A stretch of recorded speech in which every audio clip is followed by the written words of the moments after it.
Oke, baik. Assalamualaikum warahmatullahi wabarakatuh, teman-teman. Waalaikumsalam warahmatullahi wabarakatuh. Salam. Waalaikumsalam warahmatullahi wabarakatuh. Oke. Salam. Selamat datang teman-teman semuanya di event DevTalk MDE Makassar Developer Antusias yang ketiga.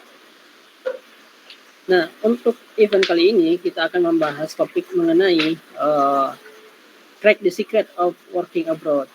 Oke, jadi teman-teman di sini yang bergabung pada malam hari ini yaitu teman-teman yang ingin mungkin ya, teman-teman yang ingin juga mencari tahu gimana sih cara untuk bisa untuk bekerja di luar negeri ya sebagai software engineer ya. Mungkin karena dari segi resource mungkin kita masih belum terlalu mendapatkan banyak ya untuk resource ya. Maka dari itu kita membutuhkan seorang yang mungkin sudah terjun langsung ya di sana. Nah, pertama-tama apa sih itu MDE sebenarnya? Nah, MDE itu merupakan sebuah komunitas yang ada di Makassar ya. Dan sekarang untuk ini sudah berjalan event ketiga. Dan event MDE itu sebenarnya memang sengaja kami buat monthly ya. Jadi dia event bulanan, sengaja untuk dibuat bulanan karena mengacu pada teman-teman di core team semuanya bekerja ya. Jadi untuk tidak menghabiskan waktu juga di komunitas ya, biar lebih fokus terkait komunitas dan juga pekerjaan. Jadi kami ambil bulanan ya. Jadi sebulan sekali untuk event DevTalk. Oke, itu saja untuk perkenalan MDE. Selanjutnya kita langsung perkenalan aja ke pemateri kita pada malam hari ini. Kebetulan pemateri kali ini, pemateri untuk malam hari ini sudah ada semua. Nah, kita sambut aja Kak Giva Erianto dan Muhammad Ghazali Akbar.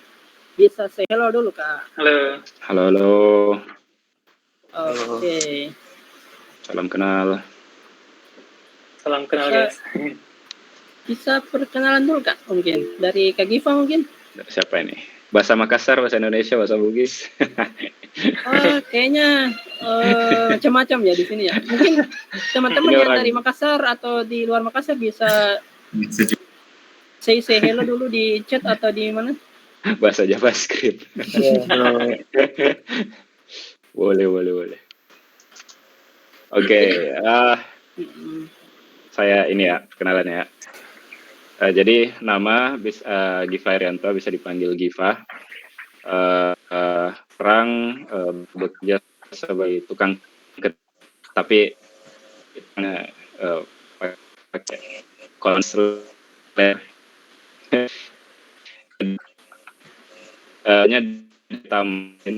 pertama dia Jepang. Dia awalnya ada produk, akhirnya terjun ke project warehouse sekarang kurang lebih, tapi tidak menutup kemungkinan kita nge-produk lagi nanti. Untuk base ini aja, karena kita masih startup jadi software house itu cukup profit di Jepang itu bagus untuk software house. Apalagi ya, kuliah dulu saya alumni STIMIK Handayani, sama dengan Gali sebenarnya. ya itu aja kali ya, tinggal di Makassar. Ya, saya juga Handayani. Sekali semua Handayani. Oke. Thank you. Oke, itu aja dari saya. Oke, thank you, Kak. Boleh ya mungkin Kak Gali mungkin lagi. Oh ya. Assalamualaikum warahmatullahi wabarakatuh. Perkenalkan, nama saya Muhammad Ghazali Akbar, biasa dipanggil Gali di kampus.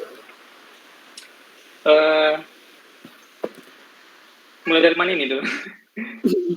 Dari asal-usulnya atau kerjaan? Asal-usulnya. Kalau asal-usul saya itu, saya orang Galeson sebenarnya, Takalar. cuma sekarang sudah stay di Bali. Terus untuk sekarang itu kerjanya di company base Spanyol, tapi kantornya ada di Singapura. Jadi company-nya itu sebenarnya bawahi 2 company besar di Spanyol ya. Jadi yang pertama itu sekolah musik online. Terus yang kedua itu portal berita untuk psikolog. Terus yang ketiga itu saya juga aktif di Upwork sebenarnya.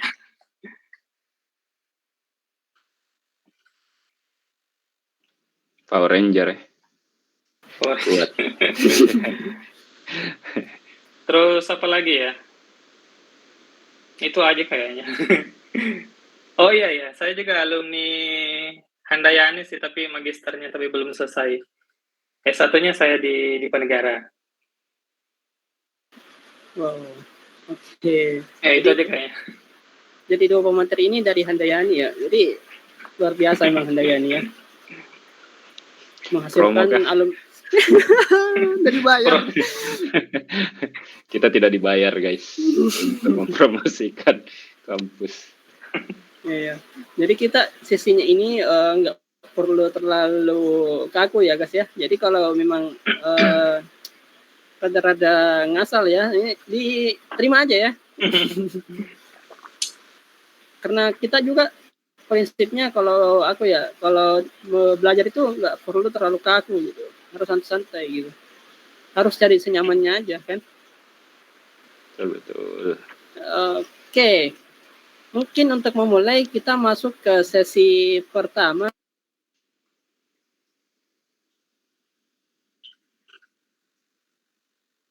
Kok suaranya?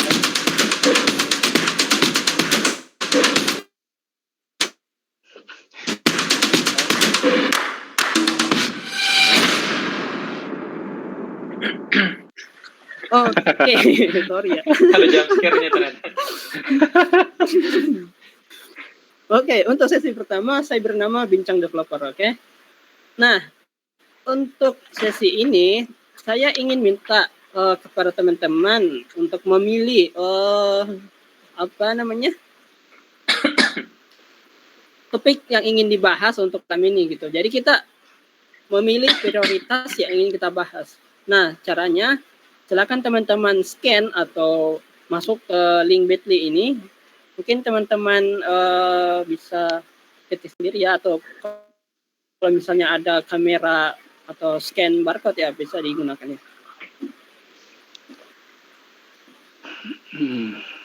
Dipersilakan untuk teman-teman untuk diisi.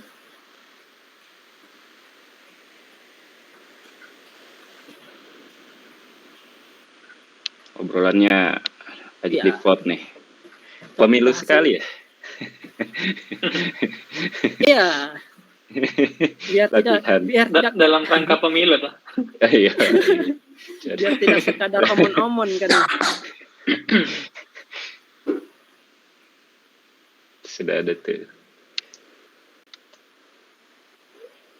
Nah, baru satu nih. Ayo yang lain juga boleh.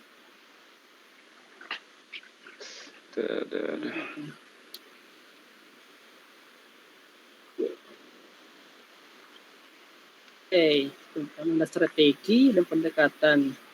Ya, kalau saya sih memang kalau bisa milih, bisa pilih yang nomor 1 juga sih sebenarnya. Karena inti pembahasan kan memang crack the secret ya. Nah, kita cari tahu rahasianya. Kelihatan tuh yang pertama udah mulai ada niat kerja di luar.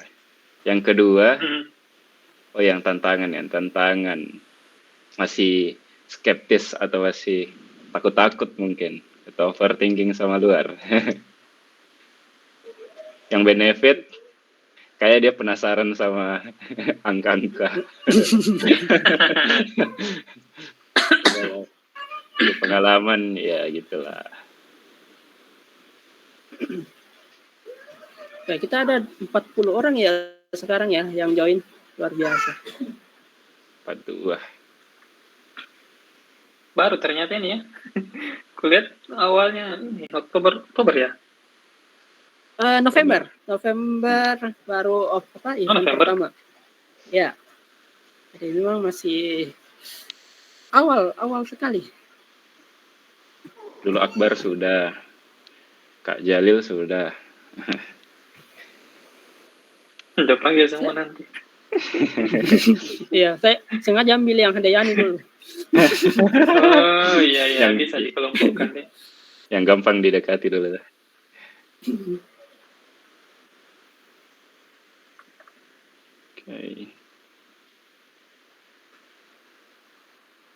Oke. Daripada lama, mungkin 1 menit lagi ya, 1 menit lagi. Kalau misalnya udah nggak ada. Iya. Sudah kelihatan nih yang mana paling banyak ini.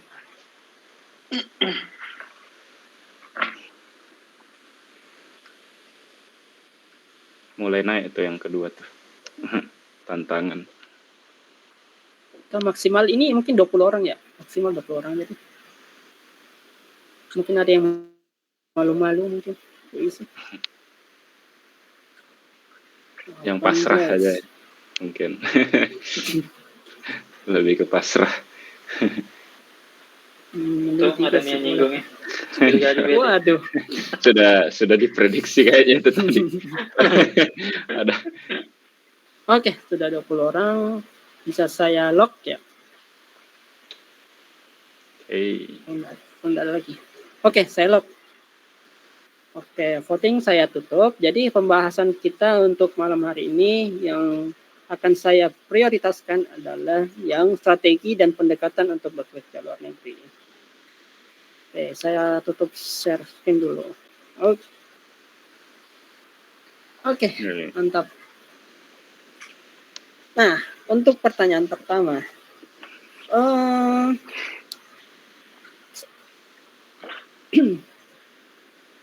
Oke. Jadi apa sih saran untuk teman-teman di sini yang barangkali ya seperti saya juga belum memiliki pengalaman kerja gitu misalnya Kak. Atau eksplisitnya belum punya pekerjaan internasional sebelumnya pengalaman itu. Apakah bisa mendaftar atau tidak gitu. Boleh Kak. Ya, dulu oke. Dulu lagi. Tuh, bisa ulang pertanyaannya? Tadi lagi ada kucet sedikit. sorry. Ya, saya ini mendesak ini sudah. Iya. Mungkin singkatnya saran-saran untuk teman-teman yang tidak memiliki pengalaman internasional sebelumnya gitu, mau mencoba bekerja di luar negeri. Mungkin boleh Kak. Oke, ini siapa dulu? Saya Gali. Kita dulu. Giva boleh lah. Oke lah. Ini pertama bisa datang dari jalan yang beda-beda ya. Maksudnya tiap orang itu banyak faktor. Kayak contoh ya, privilege. Misal dia sekolahnya memang sudah dari awal ada hubungan luar negerinya. Contoh, ada kan sekolah-sekolah yang ada pertukaran pelajarnya, ada apa segala macam. Jadi dia sudah terkontak dengan dunia luar Indonesia. Itu pertama mungkin ada faktor-faktor kayak gitu. Tapi untuk saya sendiri, saya bukan yang saya dari lahir sampai sekarang di Makassar, sempat merantau juga 1 kali paling, tapi ya sebentar doang, 1 tahun di Jakarta. Karena itu pun pulang karena pandemi. Jadi memang pas merantau itu kita jadi lebih terbuka. Kalau kita masih stay masih di Makassar waktu itu, saya mungkin nggak bakal terbuka. Cara berpikir saya tentang engineering itu nggak sejauh ini kayak sekarang. Dulu saya pikirnya kayak software engineer di Makassar cukup ya kan. Dulu start karir di Docotel, software house. Tapi karena satu lain hal jadi butuh pindah atau mau coba-coba juga di Jakarta karena teman-teman juga banyak yang ini kan kasih di sosmed begitu atau cerita-cerita menarik kerja di Topet, kerja di Unicorn, gimana itu jadi tertarik. Akhirnya saya coba-coba ke Jakarta. dan akhirnya dapat insight. Dan kebetulan juga dulu itu sama Akbar yang sebelumnya pemateri kan. Dulu Akbar kasih tahu waktu saya baru datang ke Jakarta, kita nongkrong terus kasih tahu ada perusahaan Singapura katanya di Kuningan gitu, kalau nggak salah di Kuningan atau di Jakarta Pusat lah. Terus pikir-pikir dia kasih tahu gaji-gajinya apa segala macam. Wih, itu gede juga ya, jadi kayak cita-cita begitu. Nah, akhirnya saya mikir bagaimana supaya bisa tembus sampai sana.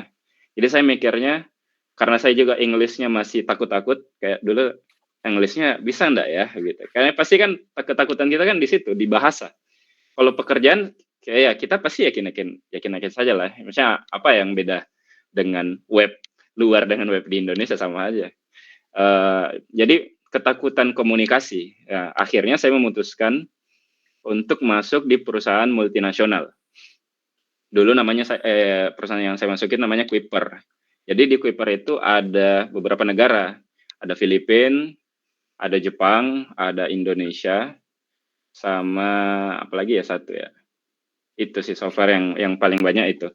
Jadi setidaknya kalau karena saya tahu banyak orang Indonesia di situ, kalau saya ngomong, misalkan saya nggak tahu bahasa Inggrisnya apa, saya bisa bilang how to say ini gitu kan, nanti orang Indonesia bantu. Atau misalkan kita ditanya orang Indonesia, kita bisa tanya bantuin dong ya, artikan begitu. Atau misalkan ada meeting kadang kita ngeblank kayak ini orang bahas apa ya, bahasa Inggris gitu kan. Awal-awal itu mungkin bisa dibilang awal-awal meeting sampai berapa gitu, sampai kesekian itu saya nggak ngerti. Kayak ini orang meeting apa? Paling yang mengerti pasti daily meeting. Tapi kalau yang planning yang panjang-panjang, yang bahas-bahas bisnis itu udah mulai berat. Sampai akhirnya mulai terbiasa, confidence-nya sudah mulai dapat, baru deh kayak begini, bahasa Inggris itu begini yang dipakai. Saya tidak terlalu, ada teman saya yang bahasa Inggrisnya logat medok. Udah tahu orang Surabaya atau apalah, tapi dia medok, tapi bahasa Inggris. Tapi itu fine aja, dan orang menerima karena dia vocabulary-nya banyak. Terus dia bisa ngomong dan bisa kasih mengerti orang. Karena kan yang kita kasih mengerti kan juga orang yang bahasa aslinya A itu A, bukan A itu E, kan? Ya di orang di Filipina ya A juga gitu. Kalau kita ngomong bahasa Inggrisnya misalkan banana, dia ngerti pasti, karena dia tahu tulisannya banana gitu. Beda kalau kita sama orang natif, kita bilang banana, dia nggak ngerti karena A di sama bukan A gitu. Kalau kita sama-sama ini kan sama-sama A gitu. A itu A di sana, bukan A itu A. Jadi ya, kalau saya tipsnya masuk ke multinasional, latihan di situ, dapat insight dari situ, baru mulai step by step sampai benar-benar keluar dari perusahaan yang memang sama sekali nggak ada Indonesianya begitu. Jadi ya, kalau saya stepnya itu paling kelihatan sih itu. Oke. Jadi kan tadi awalnya dari The Hotel ya, terus masuk ke Kuiper. Jadi The Hotel Bineka baru pelajari. Bineka itu baru saya belajar tentang bagaimana market atau karir di software engineer. Lebih ke situ lah. Lebih ke baru beradaptasi. Engineering tuh begini. Kayak jadi engineer itu bisa menyaingi pengusaha juga secara penghasilan. Jadi kan itu baru saya dapat pas di Jakarta. Kalau di Jakarta kan bayarannya orang udah mulai tinggi-tinggi kan. Nah, baru pikir-pikir yang multinasional, baru akhirnya yang betul-betul luar. Gak ada sama sekali hubungan Indonesianya. Ya, sebenarnya Kuiper pun sudah termasuk di luar kan ya? Iya, dia itu dari Jepang. Punya cabang di beberapa negara termasuk Indonesia. Oke, sudah nangkap untuk benang merahnya kenapa bisa keluar Jepang ini. Iya, terus pas saya masuk kerja di Kuiper, tawaran-tawaran kerja yang ada di LinkedIn itu sudah mulai berubah. Kayak HR itu yang datang udah mulai ada tawaran yang pekerjaan dari Singapura. Karena mungkin ya, saya nggak tahu, ini mungkin bisa undang HR lagi nanti biar tahu perspektif HR itu gimana.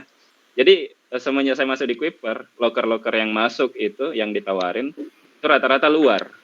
Mungkin mereka mikirnya begini ya, dia mau cari orang Indonesia, tapi ya karena dia luar, berarti harus cari yang perusahaan-perusahaan yang orang-orangnya sudah English culture gitu, semua bahasa Inggris. Jadi ya nyari kandidatnya di situ-situ. Mungkin ya, karena berasa banget pas di Kuiper, itu tawaran-tawaran kerja itu rata-rata dari luar, sudah jarang dari Indonesia. Jadi ya begitu. Oke. Luar biasa. Mungkin boleh nih dari Kak Ghazali untuk jawabannya, mungkin saran-saran yang sudah tinggal dibahas di semua Bali. sama Giva ini. Pengalamanku nanti lain pengalaman. Iya sih, kalau dari segi pengalaman kurang lebih sama sih. Dari paling berat itu dari komunikasi aja. Dari misalnya kayak saya itu awalnya kan di EMS ya, mungkin tahu Kak Iwan di EMS. Nah, di saat itu kan kayak nge-freelance biasa aja. 2016 kalau nggak salah, 2015-2016. Terus sebenarnya sih saya masuknya itu prosesnya nggak kayak Giva ya. Giva kan ada prosesnya dari lokal, multinasional, terus langsung ke tembak internasional. Kalau saya itu agak lucu dikit sih. Jadi saya itu kan habis selesai kuliah, nganggur, terus saya kan aktifnya di forum-forum internet ya, dulu di Laravel Slack. Di sana kan saya aktif kontribusi chat dan lain-lain, bantu-bantu orang kalau misalnya ada yang nanya-nanya gini, nanya itu, bantu kode dan lain-lain. Terus saya lihat ada di situ kan channel jobs-nya kan, iseng aja sebenarnya. Jadi cuma iseng aja, apply salah satu di sana, langsung di chat sama orangnya. Akhirnya ya interview kerja, nggak ada sama sekali babi bu. Akhirnya kerja sampai sekarang. Dan itu sudah jalan 7 tahun sebenarnya. Dari minggu lalu udah 7 tahun. Jadi ya masing-masing sih jalur orang masuk ke internasional itu banyak jalannya, katanya Giva tadi. Ada yang proses ini, proses itu, ada yang langsung, ada yang mungkin tidak sengaja kayak saya. Jadi ya tergantung hoki sebenarnya salah satunya. Ya, terus kok bisa tinggal di Bali, Kak? Itu background-nya kenapa itu? Oh, kalau Bali sih sebenarnya rencananya dulu itu cuma liburan aja sih. Habis nikah kan, bulan madu. Nah, iya. Jadi kan sama istri ke sini. Terus pas di sini belum seminggu, langsung ke lockdown sama pandemi. Jadi nggak bisa pulang kan. Akhirnya nunggu pulang 1 bulan, 2 bulan, 3 bulan, kok nyaman di sini. Akhirnya stay aja deh. sambil nunggu ini kan pandemi. Setelah pandemi berakhir, akhirnya nggak mau pulang lagi. Ya sudah. Iya. Kena ini santet orang Bali. Suruh tinggal. Iya. Disuruh tinggal di sini. Iya, jadi untuk teman-teman mungkin kalau mau coba-coba boleh coba-coba juga mungkin. Ya. Iya, intinya banyak jalan lah. Ini komennya apa ya namanya? Awalnya coba-coba kok enak. Apaan? Kan banyak ini ya, kayak website misalnya untuk di Jepang ya, aku tahunya apa ya tuh, tokyojob.dev ya, kalau nggak salah, aku lupa itu nama website. Tokyo Dev. Nah, ya tokyodev.com kayak. Intinya ada Tokyo, untuk, yeah. Intinya ada untuk itu, untuk loker untuk ke Jepang ya, baik itu software engineer atau apa ya, ya untuk yang software engineering semua di situ, kayak Android developer, web developer di situ. Iya, Tokyo Dev itu ini buat loker Jepang buat English speaker. Itu ada ya, saya. Mungkin Mungkin dari kakak-kakak sekalian mungkin sempat kayak riset-riset sebelum daftar begitu kan, kita nggak tahu ya, baru pengalaman pertama apakah ada riset atau tidak gitu. Ya kalau riset sih harusnya sih memang selalu ya. Apapun, misalkan nih saya dapat tawaran, itu saya selalu cek di Glassdoor dulu reviewnya bagaimana. Kalau nggak ada, biasanya saya call orang yang udah kerja di dalam. Jadi memang japri. Kalau di LinkedIn itu kan ada, di LinkedIn itu kan ada people ya, fitur people. Jadi siapa-siapa orang yang kerja di dalam itu kelihatan di situ. Terus itu japri aja orang di situ. Kayak tanya-tanya stack-nya apa, semua itu lebih terbuka biasanya karena engineer-nya langsung. Ya. Jadi lebih bagus risetnya dari orang yang udah kerja di sana, biar dapat real ininya. Karena biasa kalau kita cuma baca-baca kayak Glassdoor begitu, bisa jadi itu cuma kejadian ke beberapa orang, atau misalkan itu cuma ke tim dia, atau misalkan dia apa ya, itu udah kejadian lama, yang baru udah nggak begitu. Itu kan jadi harus riset yang terbaru. Kalau yang terbaru japri orang yang udah kerja di sana, yang lagi kerja di sana. Ya.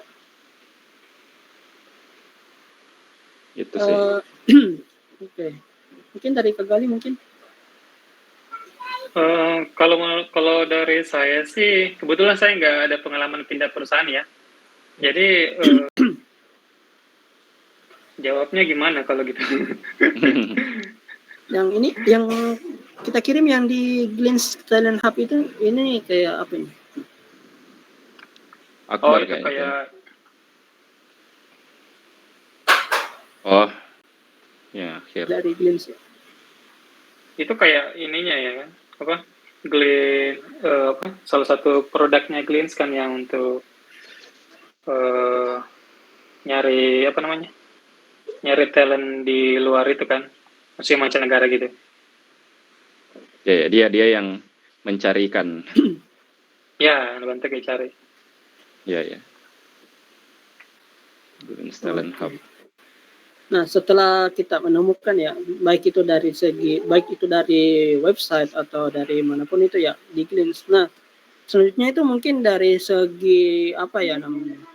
Mungkin kayak dokumen kayak CV mungkin, atau dokumen-dokumen yang tertentu mungkin dibutuhkan atau gimana, atau sama aja mungkin ya dengan di dalam Indonesia ya, di Indonesia itu.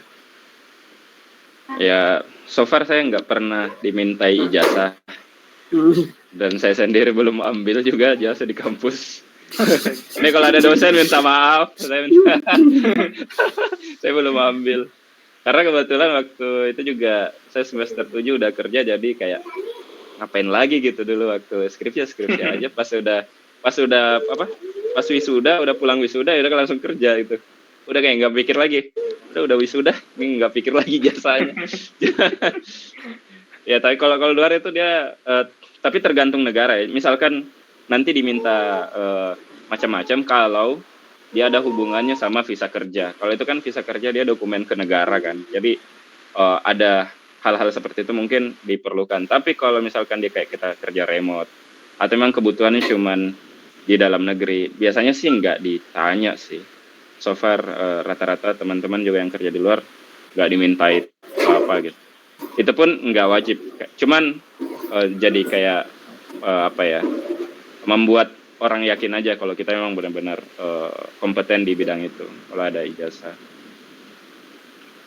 Itu sih. Buat impresi pertama aja sebenarnya. Impresi pertama. Formalitas ya. Iya, impresi. Sama dengan CV kan. Kalau CV, kalau skrip, makanya orang dalam itu penting. Ya. Karena kalau orang dalam yang referral itu, kita ibaratnya, kita kan belum dikenal ya. Tapi orang yang referral kita, dia udah dikenal, dan anggaplah, masa sih orang ini mau masukin orang yang aneh-aneh gitu kan. Jadi ya kita lebih dipercaya. Makanya kalau saya, memperbanyak orang dalam itu penting. Jadi orang dalam itu tidak lahir begitu saja. Itu perlu itu buah dari networking sebenarnya. Ada orang dalam, ada ada apa? Jadi mempermudah pekerjaan kita juga ke depannya. Tahu nanti tiba-tiba, oh si A yang tadinya kita satu kantor, sekarang kerja di mana? Terus dia ngajakin kita, ya gitu. Jadilah orang dalamku. Iya. Tapi harus meyakinkan juga nanti ini. Biasanya kalau saya referral, saya tes sendiri dulu. Saya kasih tahu dulu. Takutnya nanti ini kaget di dalam. Iya, sama juga sih kalau kayak daftar kuliah ya. Sepengalaman ya, waktu saya coba-coba untuk mendaftar S2 tuh butuh referral juga ke profesor kan ya. Sama aja sih Iya. untuk apa namanya? Bekerja juga sama sih mungkin ya. Sama-sama. Orang dalam itu penting coy. Mungkin harusnya koneksi ya, koneksi. Iya, ya. Tapi di sini kan tidak perlu halus banget kan. Orang dalam. Lebih menjurus kalau orang dalam istilahnya. Iya. Ya. Lebih mengerti orang kan. Lebih mengerti orang.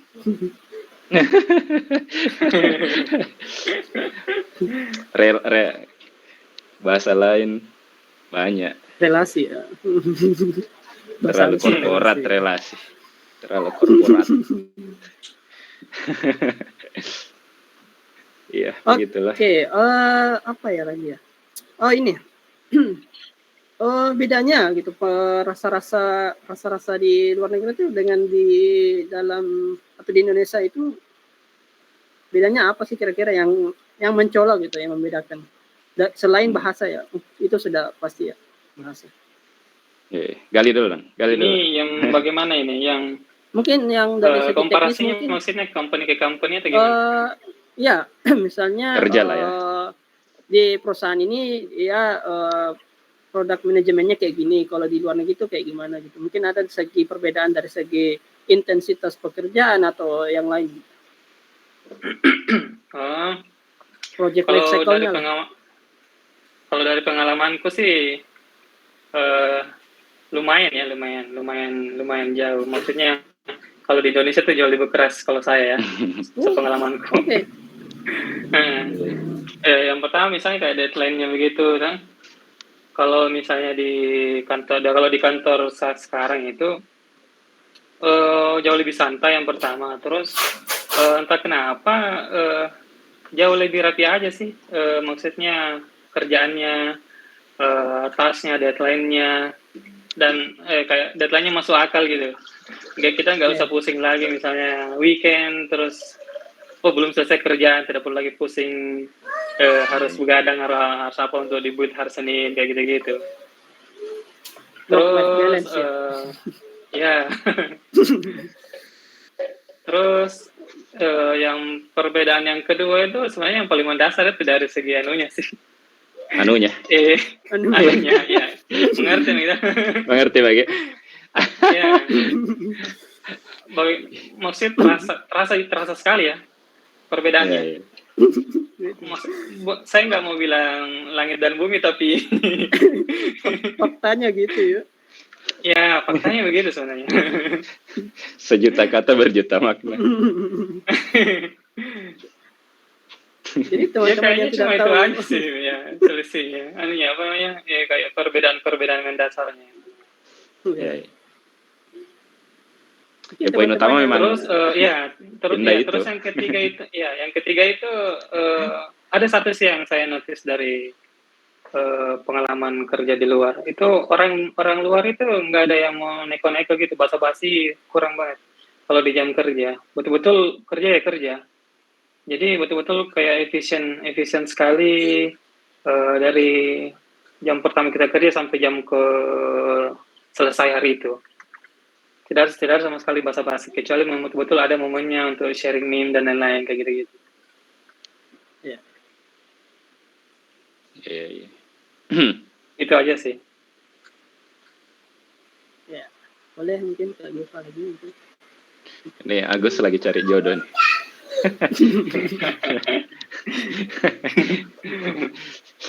Ya kalau saya sih kalau persoalan kultur itu memang beda-beda sih di tiap company, bukan karena negara ya.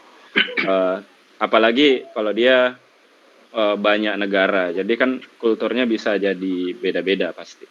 Nah kalau di tempat saya sendiri juga, tapi yang memang terasa paling besar itu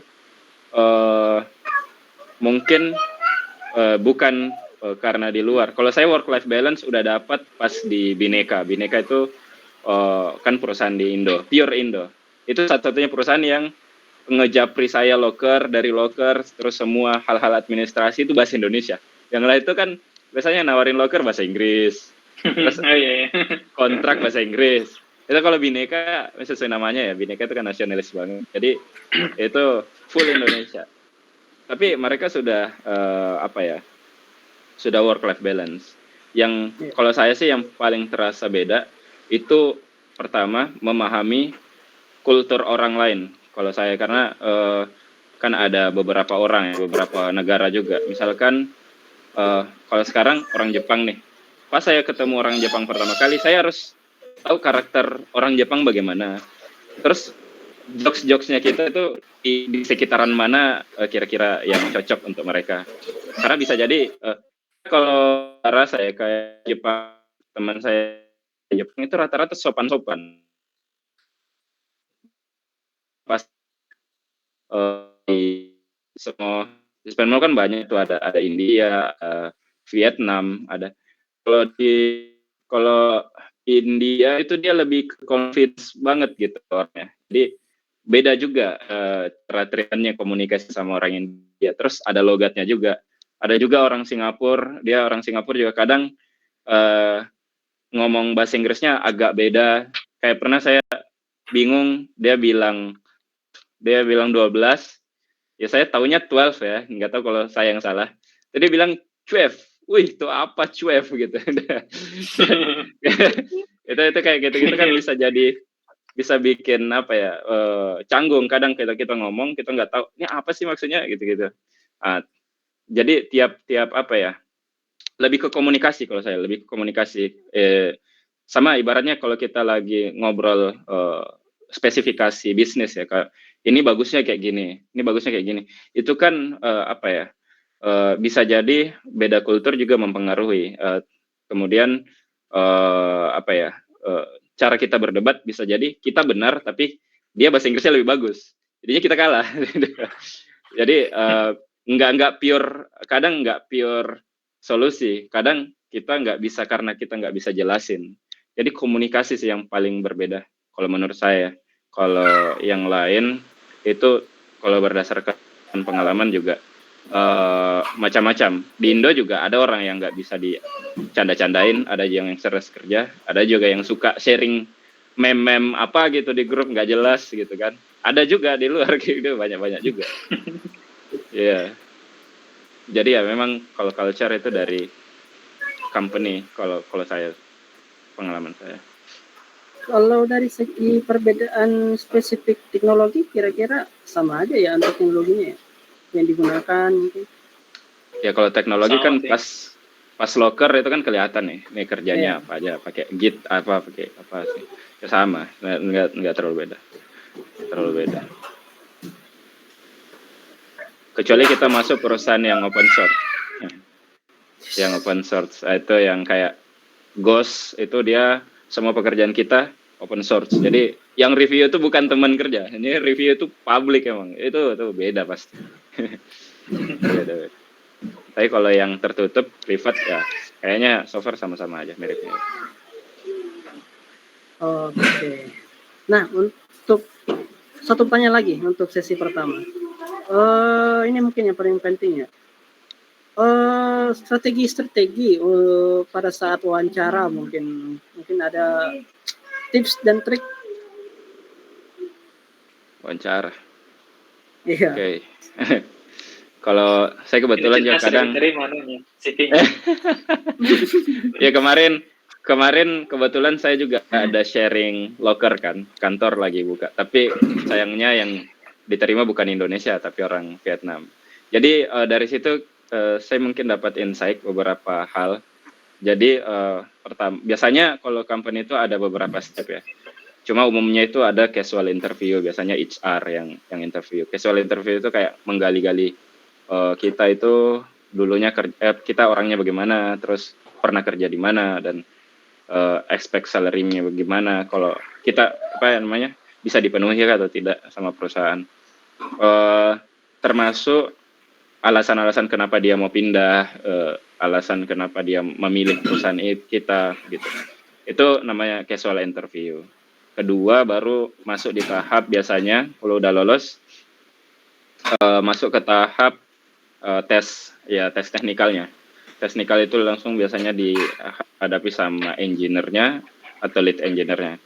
Baru terakhir kalau lulus baru masuk di offering. Offering itu dia kita nego-nego salary, finalnya salary kita berapa yang cocok. Nah, jadi itu sih kalau saya lihat paling ini tiga ini yang paling sering. Tipsnya sebenarnya sering ini ya, kayak belajar ngobrol sama orang. Ini kan dia biasanya one to one face to face sama HR. Kalau kita pembawaannya bagus itu kan kelihatan. Kalau kita ngobrolnya enak, terus kita welcome. Komunikasi memang hal yang paling poinnya tuh bagus banget. Kalau kita komunikasinya bagus, biasanya yang lainnya tuh kayak apa ya?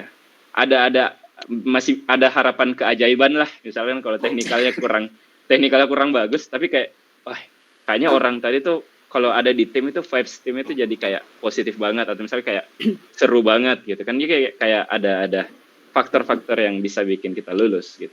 Tapi kalau kita ngobrolnya juga ditanya A, cuma jawabnya A juga, nggak ada feedback sama sekali gitu. Jadi ya jadi kaku. Jadi biasanya ya kalau udah lulus ya udah nggak dikasih lulus, nggak ada alasan lain. Tipsnya itu komunikasi. Terus kedua, kalau bisa sebelum tes tanya cari orang yang sudah kerja di dalam. Cari orang dalam. Itu selalu prioritas ya.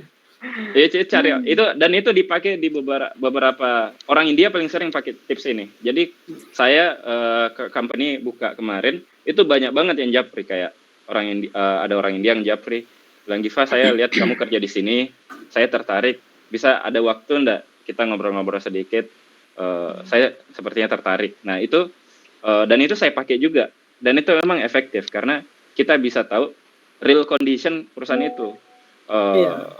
Biasanya engineer itu jujur kalau dia bilang di sini itu barbar, misalkan di sini tuh kerjanya over, itu pasti mereka bilang nggak usah masuk sini, di sini tuh over, ini saya juga mau keluar gitu. Dia pasti bilang itu biasanya.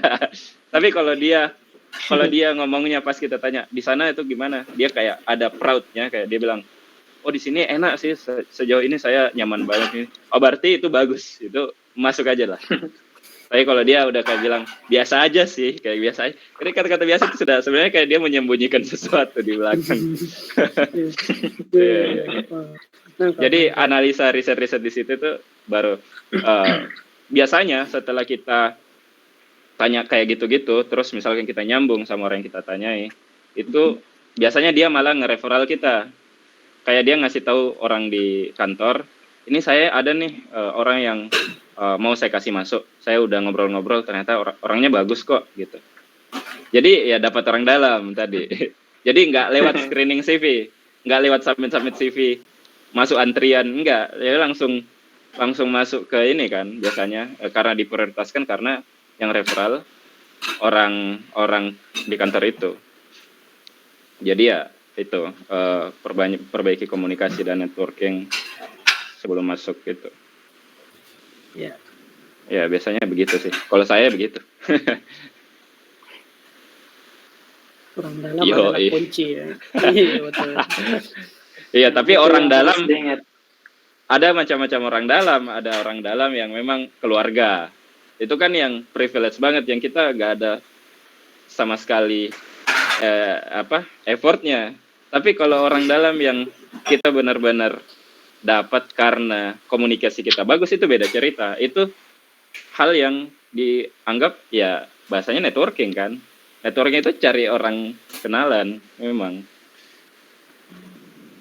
sama dengan usaha biar dapat diskon gitu kan. Bisa pakai paman ya. Iya, kalau bagi keluarga itu ya kayaknya memang betul-betul orang dalam artian sesungguhnya. Iya. Itulah pentingnya lahir di perut yang tepat.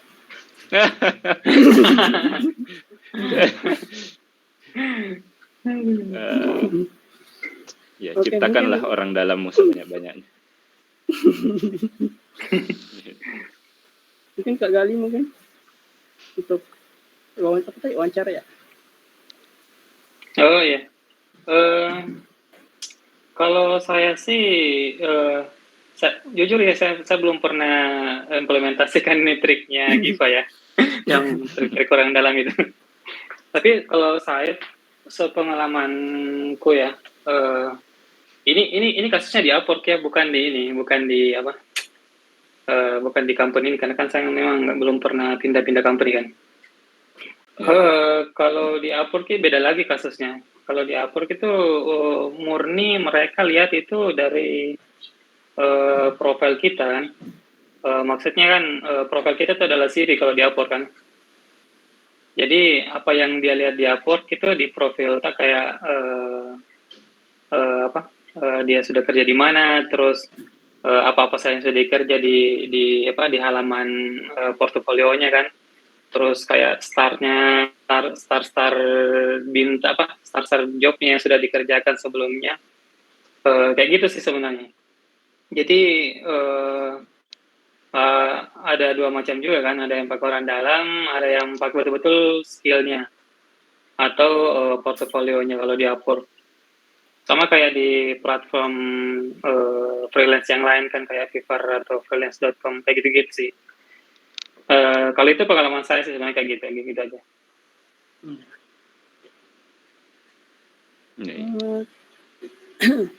Oke, mungkin itu ya untuk sesi pertama ya. Mungkin langsung aja ya, aku masuk ke sesi kedua ya. Tunggu, jangan kaget ya. Ada jam scare-nya lagi.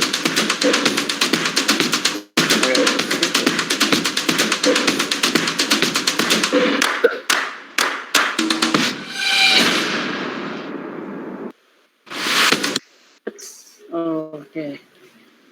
Untuk sesi kedua, untuk sesi kedua adalah tanya developer ya. Jadi tadi ya saya yang omon-omon. Nah, sekarang teman-teman boleh deh yang omon-omon ya. Silakan teman-teman bertanya kepada pemateri kita ya. Silakan. Mungkin 3 lah intinya. Boleh raise hand kalau mau bicara langsung atau chat ya. Itu Surya Els Hanafi. Oke, yang pertama ya mungkin Surya Els ya. Silakan open cam ya kalau boleh. Cek. Suara saya masuk ya? Masuk. Aman. Oke. Paling mau nanya ini sih, tadi kan kayak diceritain yang enak-enaknya kan, buat kerja remote dan lain-lain gitu. Nah, aku lebih ke penasaran yang paling gak enaknya sih gitu. Jadi kan tadi udah semua dijelasin kayak bahasanya gitu kan. Bahasa jadi masalah besar gitu. Nah, nanti selain itu deh, ada nggak? Mungkin.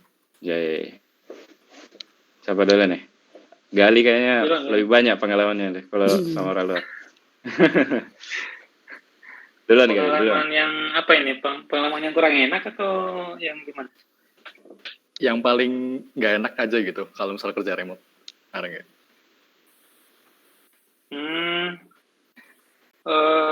Apa ya? Kalau saya sih lebih ke ini sih. Selain dari bahasa itu manajemen waktu ya. Saya kan orang yang malas banget ya. Jadi apalagi kan waktu Indonesia Tengah itu kan selisih 8 jam lebih cepat dari Spanyol kan. Jadi mau tidak mau saya harus ikuti ininya kan, jam kerjanya. Jadi di sini sudah jam 3, di sana baru jam 8 pagi. Jadi mau tidak mau saya harus ikuti jam kerjanya. Kerja jam 3 sampai jam 10 sampai tengah malam bisa kalau misalnya lagi banyak kerjaan. Terus ya Waktu untuk sendiri-sendiri sama keluarga sih lebih terkuras sih di situ. Itu aja sih, itu sedihnya. Sisanya bisa sih, maksudnya bisa ditangani dengan ini. Tapi yang paling berat itu sih, waktunya, waktu kerjanya. Jadi saya selama 7 tahun itu kerjanya dari jam 2 jam 2 atau jam 3 sampai jam 10 atau jam 12 malam kalau misalnya lagi padat. Itu aja sih.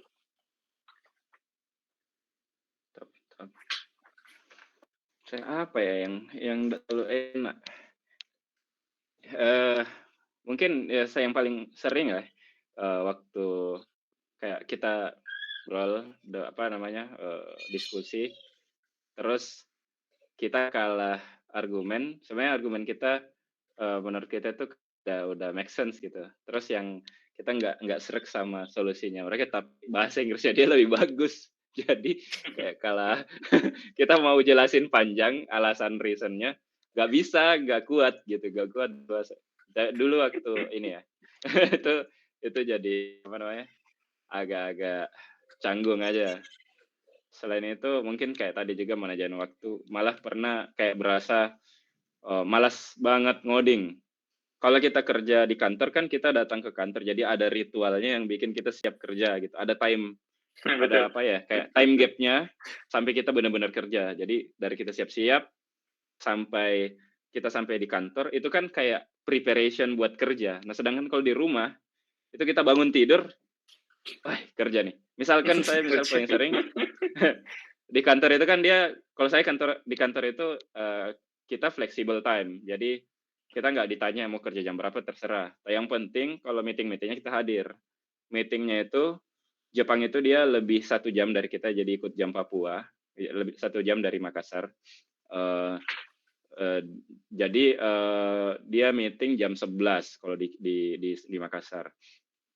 Nah, jam 11 itu saya biasa kalau masih ngantuk-ngantuk ya kan tidur, biasa sudah begadang tidur, terus bangun, ini jam 11 nih meeting. Kita bangunnya 10:55 gitu.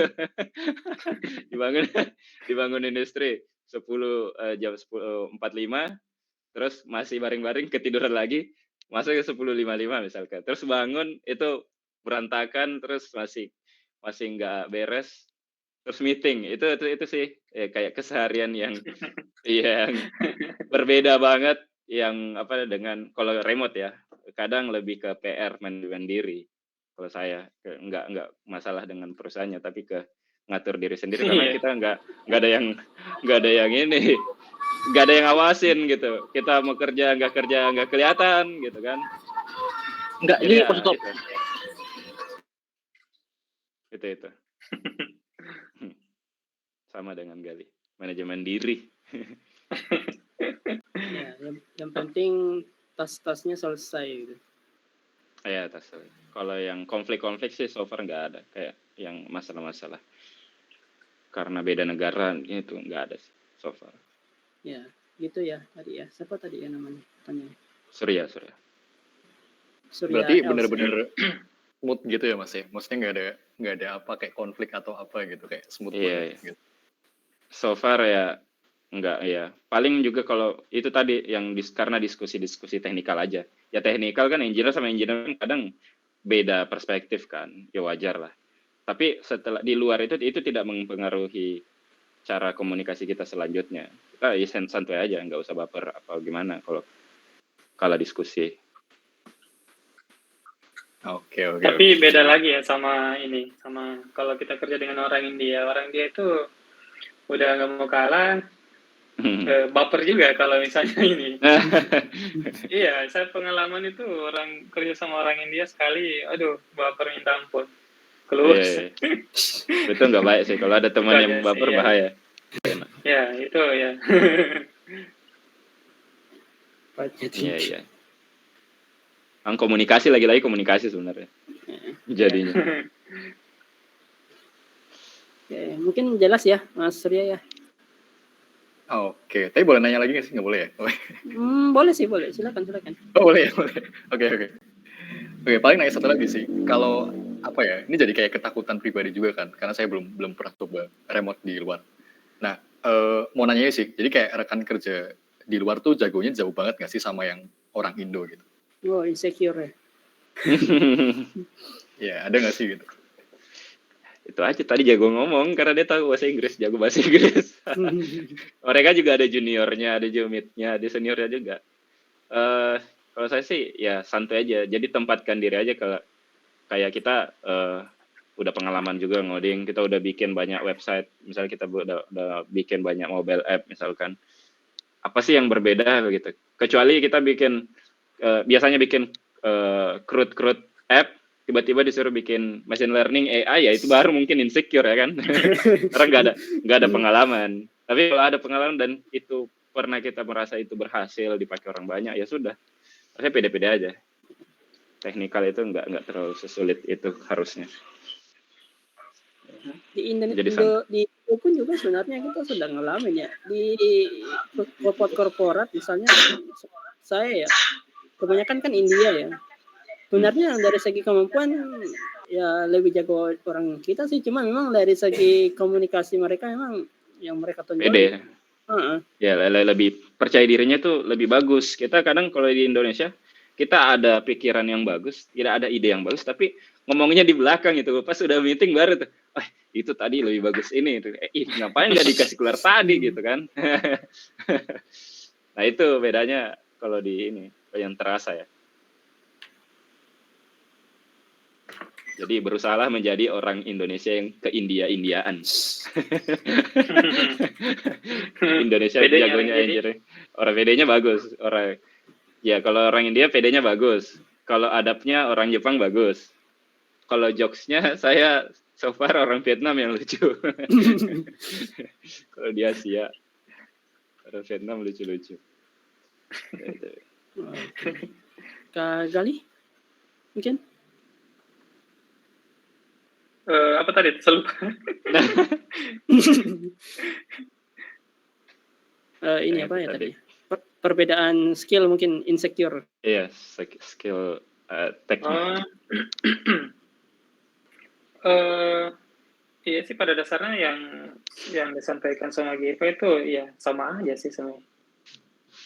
Iya masing-masing ada levelnya juga. Cuma orang-orang kayak Eropa Amerika kan pada dasarnya kan udah ngerti bahasa Inggris kan dari lahir, jadi misalnya baca dokumentasi atau baca kodenya kan bahasa pemrograman kan bahasa Inggris ya, iya jauh lebih gampang lah mereka pelajari, tidak kayak kita. Kecuali mungkin ada di sini member yang sudah betul-betul fluent bahasa Inggris kan, terus belajar bahasa pemrograman, harusnya sih jauh lebih gampang ya.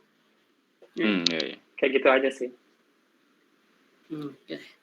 Sekali lagi ya teman-teman ya, bahasa tuh. Beda kayak kita yang dari kecil itu pakai bahasa Makassar gitu. bahasa Indonesia yang benar baik aja belepotan. Langsung belajar bahasa pemrograman. Oke. Mungkin gitu ya Mas Ria ya. Aku lanjut ke pertanyaan selanjutnya. Si Muhammad Mahendra, silakan. Kemit. Ya. Makasih atas kesempatannya. Saya Mahendra. Saya yang pernah chat Kak Giva baru-baru ini. Iya, saya lihat aja tadi nama tak. Saya tidak asing. Oke, saya mau tanya. Ada sebenarnya keraguan tersendiriku terkait mau pindah kerja keluar, itu terkait apakah bekerja di luar itu bisa panjang, maksudnya apakah aman untuk jangka panjangnya, dimana yang saya lihat biasa loker-loker luar itu kebanyakan yang saya lihat itu adalah startup yang skalanya mungkin pegawainya employee-nya itu 1-10 orang, dan dimana di Indonesia itu startup lagi banyak yang layoff. Jadi saya kepikiran apakah aman kalau misalnya saya kerja di luar untuk jangka panjangnya. Mungkin juga untuk dari segi scam-nya mungkin bisa ada penipuan, atau saya kurang tahu kalau kerja di luar apakah tetap terlindungi sama undang-undang di Indonesia atau tidak. Paling itu yang saya mau tanyakan. Makasih. Iya. Oke. Saya dulu. Good question. Ya, jadi kalau kita dulu deh. Atau dulu, atau sama-sama ya? Boleh kali. Ya, gali. Sama dulu. Kalau soal jenjang karir sih sebenarnya gimana ya? Saya sendiri sudah buktikan sebenarnya. Saya sudah 7 tahun di company yang sama, tidak pernah pindah-pindah. Jadi pada awalnya itu company-nya kan startup juga ya. Ada 2 company yang dia bawahi startup semua. Tapi sekarang sudah profit dan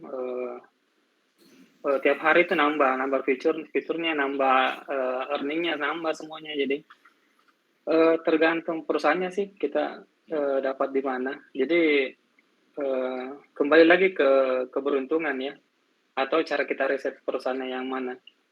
Dengan orang-orang yang di dalam sudah pasti kan. Kebetulan saya dapat tim yang bagus, CEO-nya juga baik sekali. Terus ya akhirnya kita bisa dipertahankan ya, maksudnya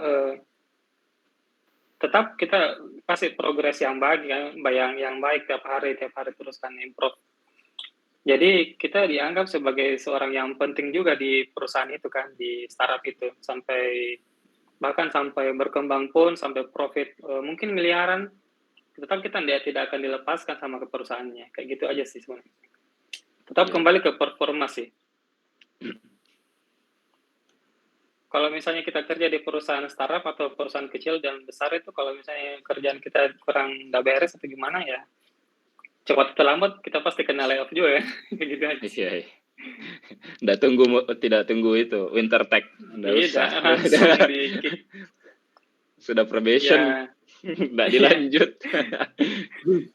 Nah itu jeleknya juga kita tidak dipegang sama undang-undang di Indonesia juga kan. Ya dipecat sudah. Emang undang-undang Indonesia seaman apa sih dia gitu untuk tenaga kerja? Kayaknya sama saja. Tidak ada bedanya. Jadi ya jadi santuy aja. Kalau saya itu apa namanya? Jadi ada beberapa ya. Kalau misalkan dia di level junior, menurut saya sih nggak usah terlalu takut dengan jangka panjang ya.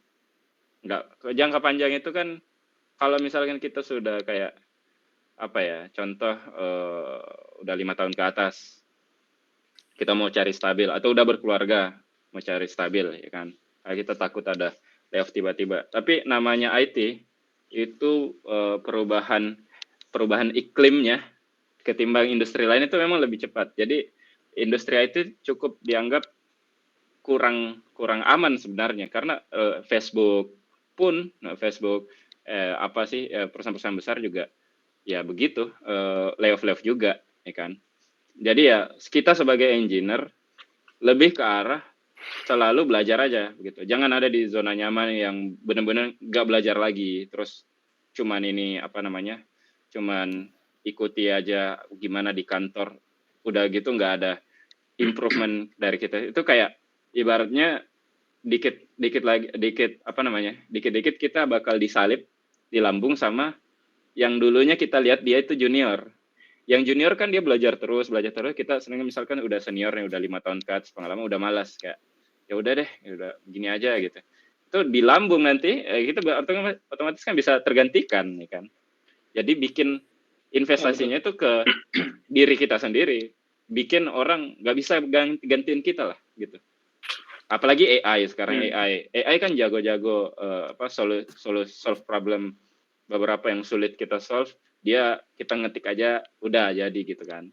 Tapi engineer itu tidak hanya sesimpel coding aja gitu, termasuk critical thinking pas misalkan ada sesuatu di bisnis yang kayaknya orang bisnis pun dia nggak dapat solusi teknologinya, tapi kita secara engineer tahu solusi teknologinya itu kayak gimana, karena kan kita bisa jadi lebih punya banyak wawasan di bidang teknologinya. Misalkan ini bisa nih diintegrasi sama AI, ini kontennya bisa auto generate gitu-gitu. Itu kan biasanya lahir dari kita. Jadi kalau saya sih jangan insecure tentang long term dulu. Jadi perbanyak pengalaman aja. Kalau kena layoff itu udah anggap ujian aja. Kalau misalkan kita kena layoff terus kita orang yang bagus, kita yang dicari ya. Kayak teman-teman kita yang kena layoff juga kan, mereka juga cari kan perusahaan. Biasanya kalau dia lolos atau kita yang lolos, kita kan saling rekomendasi satu sama lain. Biasanya justru ini nggak sedikit teman-teman saya banyak yang kena layoff juga. Misalkan tahun kemarin, justru tahun kemarin adalah tahun yang penghasilannya dia itu paling banyak. Karena pas di layoff, dia itu kena pesangon. Pesangon misal dibayar gajinya 3 bulan atau 4 bulan. Sebulan depan dia udah dapat kerja lagi. Terus gajinya lebih gede. Otomatis kan dia kayak ibaratnya ada 3 bulan, dia gajian gratis, terus ditambah gajian yang baru gitu, yang lebih banyak. Jadi kan ya nggak usah khawatir kalau memang kita udah benar-benar belajar, udah benar-benar terus improve. Jadi jangan insecure. Kecuali kita memang merasa tidak bisa berkembang, itu mungkin baru kita takut. Kita udah belajar nggak bisa masuk di kepala, itu kayaknya perlu istighfar banyak-banyak. Kenapa nggak bisa masuk? Ya itu sih.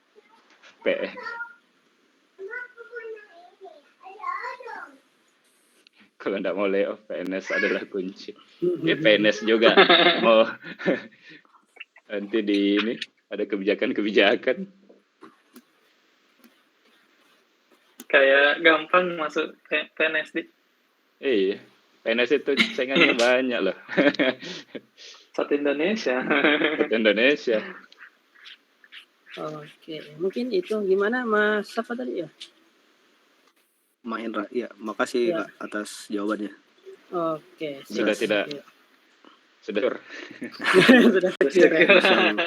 Persiapan dulu Kak. Iya. Coba aja gak, nggak masalah kalau gagal. Iya. Siap. Oke, lanjut ke pertanyaan terakhir ya mungkin ya. Mas Seva Pratama. Saya mau tanya Agus tuh, tanya tuh dari tadi. Present. Halo, Mas Seva. Oh, chat aja. Oke, boleh silakan. Tadi apa ya? Oke. Saya mau chat aja. Mau nanya soal making the first move ke beberapa pekerja di company yang kita minati. Karena tadi Mas Giva ngomong kita bisa ngechat pekerja di company-nya. Nah, etika chat ke mereka tuh gimana? Biar nggak terkesan kitanya yang so asik dan ganggu mereka. Kalau saya sih nggak pernah mikirin. Kalau misalnya ngomong sama orang ya, nggak pernah mikirin saya so asik atau takut dinilai gimana. Dia kan juga orang baru kita kenal kan. Dia nggak terlalu beresiko lah kalau dia ngelihat kita jelek gitu. Nggak usah takut lah. Itu justru terbang. Kalau jam terbangnya kita banyak ngobrol sama orang baru, nanti bakal bakal tahu sendiri kita kalau so asik. Kita lihat dari ekspresi orang, kayaknya dia tidak terlalu merespon, itu so asik. Tapi ya itu pede aja, karena kan persona orang beda-beda. Jangan paksa jadi orang lain. Kalau misalkan pendekatannya personal, ya pakai bahasa yang agak personal, nggak usah pakai bahasa yang terlalu formal. Kayak kalau terlalu formal jadinya kita jadi susah akrab juga. Sampai gini ya, ke contoh pernah saya di Jakarta, saya berusaha untuk tidak gue lo, tidak berusaha gue lo, tapi tidak bisa akrab. Saya pakai kata saya aneh gitu, itu pakai aku itu jadi lebih aneh gitu. Jadi ya harus mempelajari karakter lawan bicara memang. Jadi ya kalau dia via chat biasanya sih nggak perlu takut karena chat itu nggak terlalu kita memperlihatkan gerak-gerik kan, cuma chat doang. Jadi ya coba aja begitu, nggak usah takut. Kalau belum pengalaman sih, mending hindari basa-basi. Karena itu juga biasa kadang-kadang bikin canggung tuh. Dia ngejokes orang tidak ketawa. Ya, aduh. Nah itu. Ternyata dia bercanda. Kalau saya dulu belum ada zaman begitu kan, masih kayak lucu. Dulu waktu kuliah itu ajak orang atau ajak senior buat ngobrol di warkop.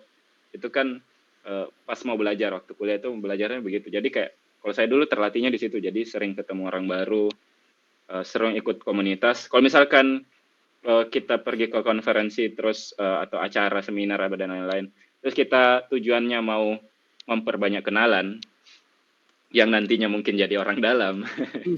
Jadi itu apa namanya? Biasanya kita bisa pisah-pisah. Misalnya kita datang bertiga, kalau kita tetap bertiga orang nggak mau dekat, nggak mau ngomong, kayaknya kita kayak apa namanya kelompok. Tapi kalau kita pisah-pisah duduknya masing-masing, duduk kiri kanan kita kan orang baru, jadi kan bisa ngobrol. Tapi kalau kiri kanan kita teman kita juga, orang barunya mana gitu, nggak dapat teman baru. Pulang-pulang dari seminar nggak ada teman baru. Jadi ya latih dari situ deh, kayak belajar ngobrol itu skill. Itu sih paling.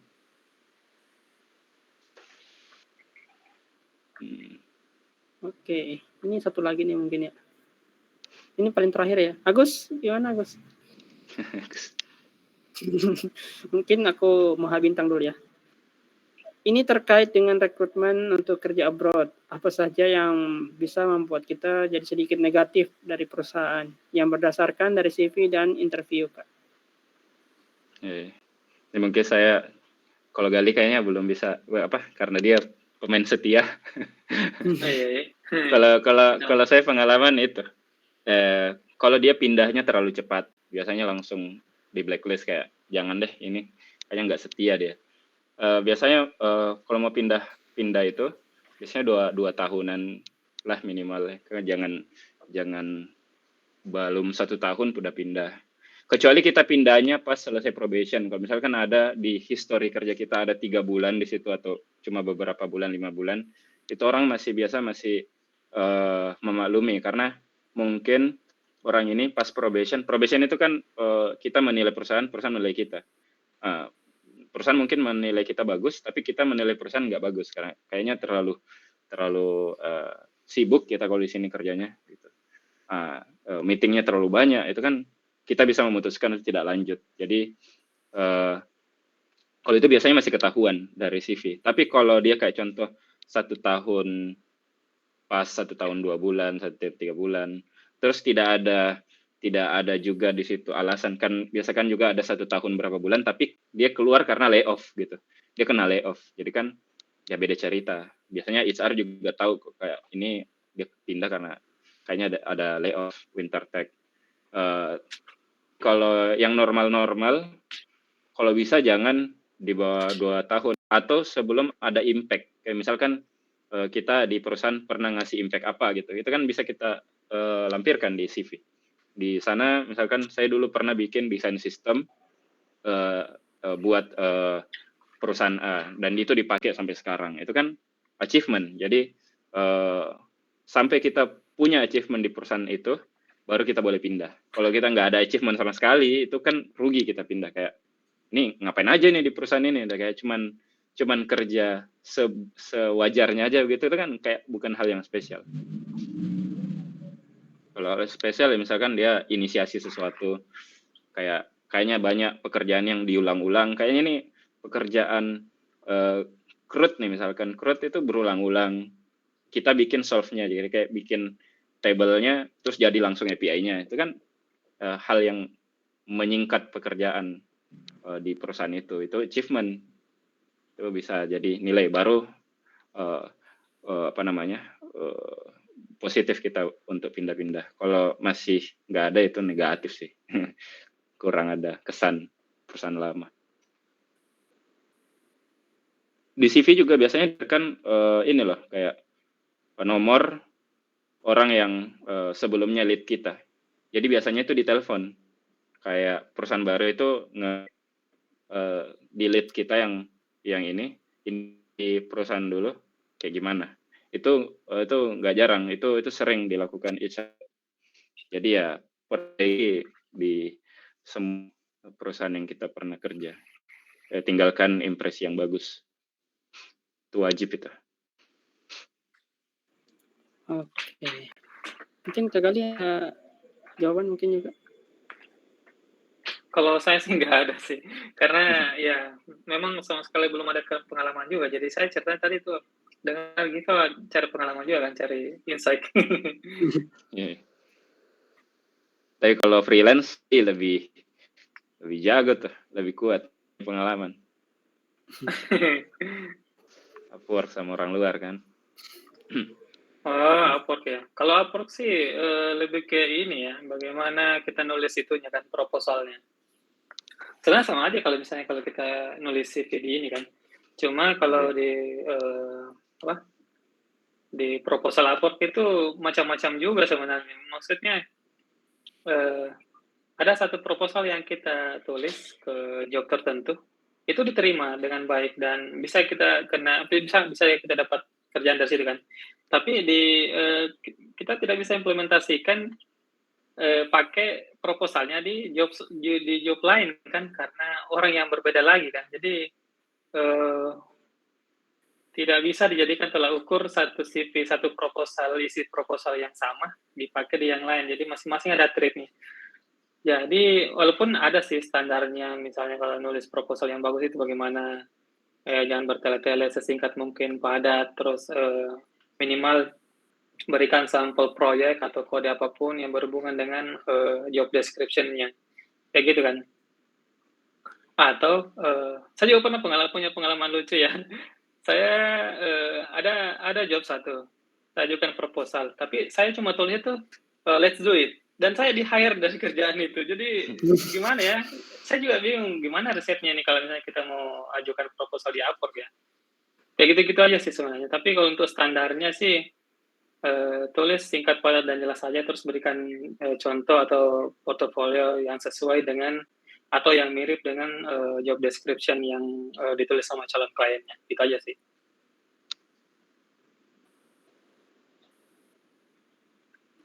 Oke, kira-kira menjawab ya Bintang ya. Oke. Sip. Oke, kita masuk langsung aja ke sesi yang terakhir ya untuk malam hari ini.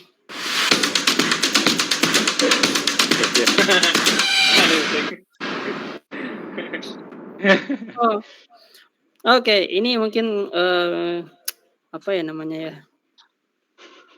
Dari pemateri mungkin bisa ada kayak kata-kata penutup mungkin. Aduh, saya buka pujangga.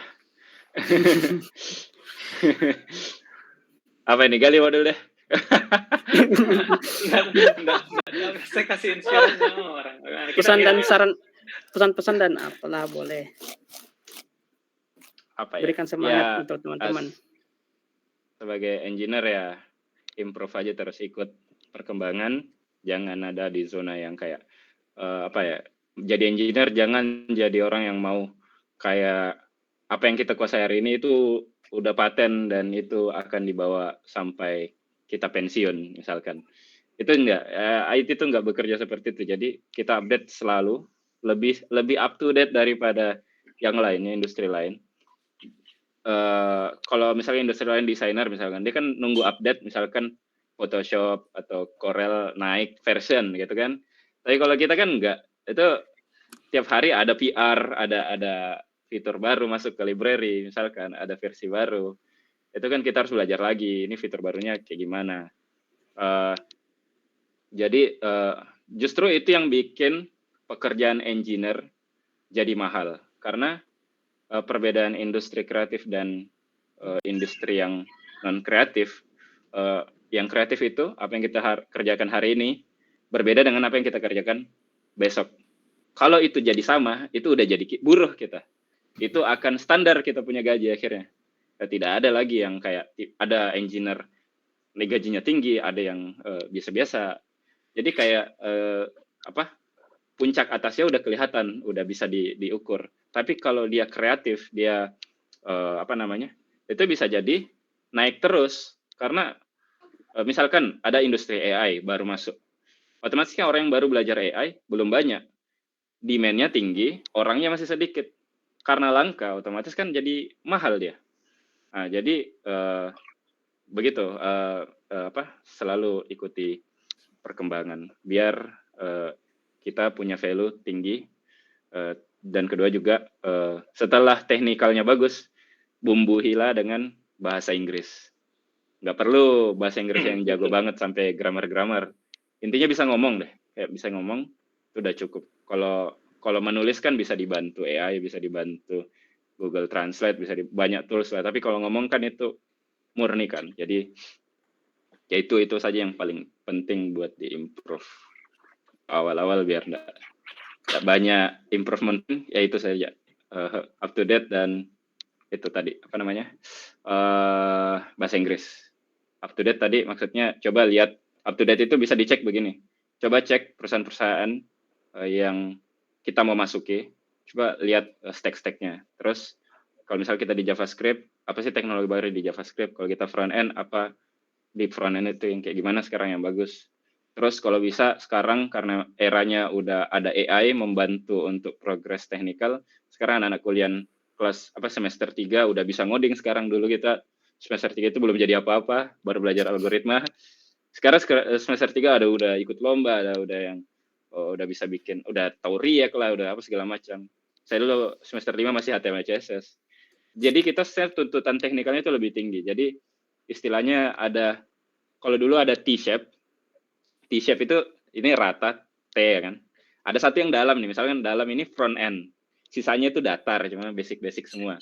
Tahu backend tahu tapi basic semua. Sekarang itu butuh V sekarang. Udah kalau loker luar itu rata-rata menuntut full stack. Tapi enggak juga full stack. Misalnya kita kalau V kan itu artinya ada satu yang paling dalam, tapi samping-sampingnya dalam-dalam juga, tapi enggak terlalu. Jadi ya jangan terlalu idealis gitu kan.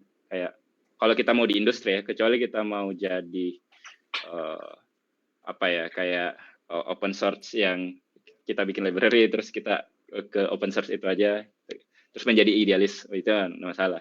Atau bikin perusahaan sendiri menjadi idealis ya terserah. Tapi kalau kita mau ke general, ke industri, ya ikuti industri maunya apa gitu. Nah, itu ya, kalau saya itu untuk developer ya kan, inspirasi developer. Boleh Kak Gali. Sebenarnya sudah disampaikan semua sama apalagi mau aku bilang. Tinggallah di Bali mungkin begitu. Oh ya, itu juga salah satu sebenarnya ya, itu juga salah satu sebenarnya sih tempat tinggal itu juga bisa berpengaruh sekali ya di ini. Maksudnya coba cari tempat tinggal yang paling banyak atau paling dekat dengan komunitas developer yang di sini kan. Misalnya kayak Makassar kan banyak juga kan, Bandung, Jogja itu kan terkenal semua, apalagi Jakarta. Kayak gitu-gitu aja sih. Sisanya sudah disampaikan semua sama ini. Sama gitu. Agus bilang bismillah jodoh Bali.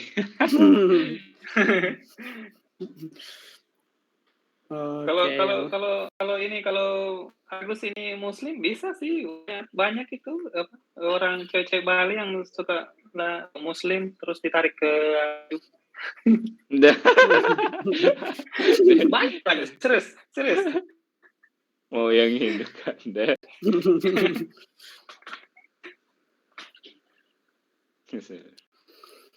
Oke, itu ya kata-kata penutup atau pamungkas dari para pemateri kita. Luar biasa, kayak Bawaslu ya. Bukan jadi debat capres ini kah? Semi terus lah. Boleh diterapkan dikit-dikit. Oke, sebelum saya tutup mungkin ya kita adain sesi foto bareng mungkin ya. Tunggu. Aku banyakin dulu. Tunggu.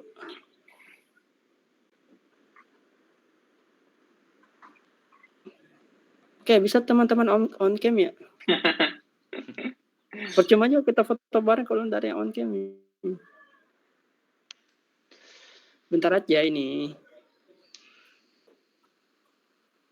Masih dandan. Mana nih Agus? Agus open cam dong. ternyata cewek. Waduh. Plot twist banget ya. Pantas dari tadi tidak mau dicek terus dia. Tanya. Jadi kan. Iya sih.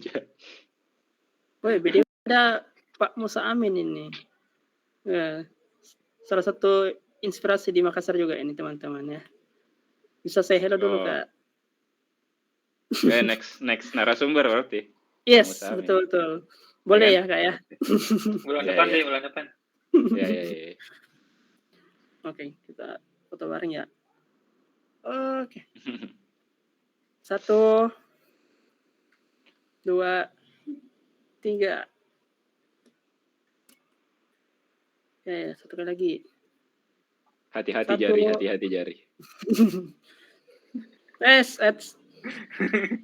Jangan nanti yang diartikan, ada ya. Nanti diartikan capres lah. Jangan pakai atribut ya. Hati-hati.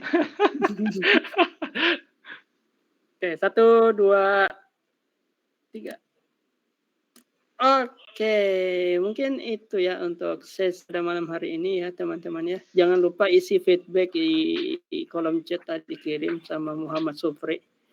Dan terima kasih untuk teman-teman yang telah hadir ya untuk DevTalks yang ketiga. Sampai ketemu lagi untuk DevTalks yang ke depannya, yang keempat dan seterusnya. Tetap dukung komunitas lokal ya teman-teman ya. Sekian dari kami dari Makassar untuk Indonesia. Terima kasih. Assalamualaikum warahmatullahi wabarakatuh. Waalaikumsalam warahmatullahi wabarakatuh. Thank you. Thank you guys. Bye bye.